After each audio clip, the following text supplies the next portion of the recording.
Hi, my name is Ola Volo and I'm an artist, and I'm originally from Kazakhstan, and I love to create murals and illustrations and paintings, and I just have a big passion for art.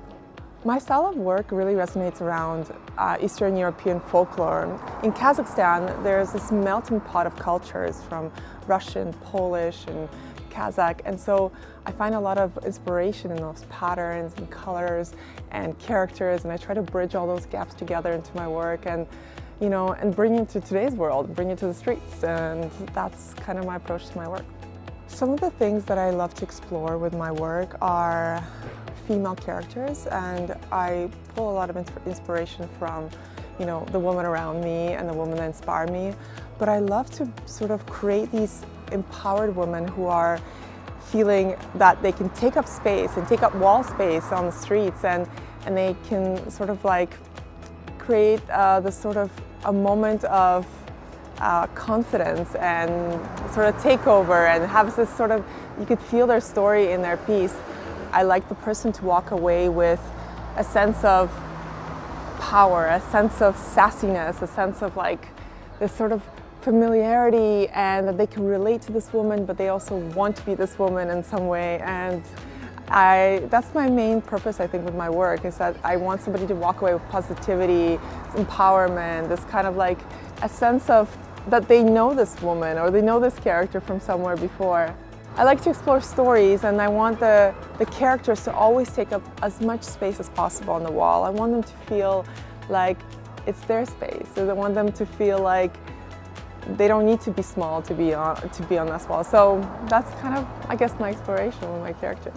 One of the moments that made me realize I wanted to create visual art instead of graphic design is I studied art for a long time in university, and I found that I wanted to be a graphic designer so bad. I wanted to do something so clean and crisp and very straightforward, but my work is busy, my work is dynamic, and I didn't fit into that role. And I tried for 3 years, trying to become something I wasn't, and something that is just not natural to me.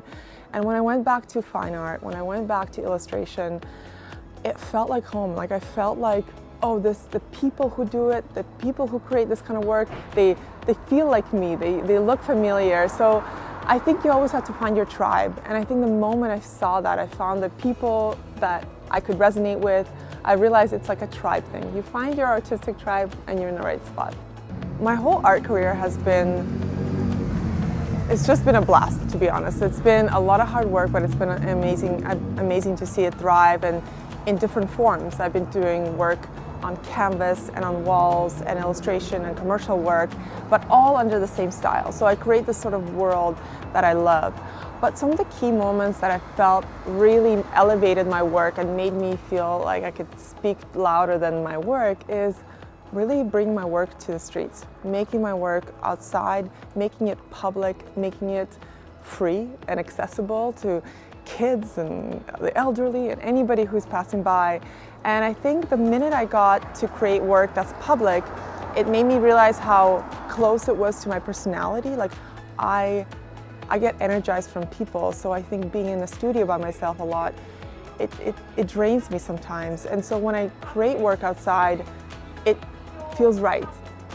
When you create a piece of art before you even get to the wall, and then you see it come to life on this huge scale, and you're in the process of bringing it to life, you get into a certain flow, you get into a certain meditation space, because I use a lot of line work and a lot of black line work and a lot of patterns that are consistent and take a lot of time.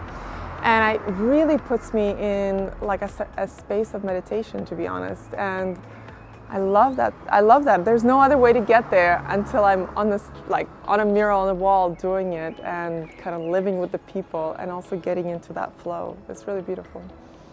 When people come visit my work, I hope they feel a bit like a kid. I hope they discover the artwork, they feel intrigued, they feel excited to decipher it, to find the little secret, the hidden design, the hidden spots they haven't seen before.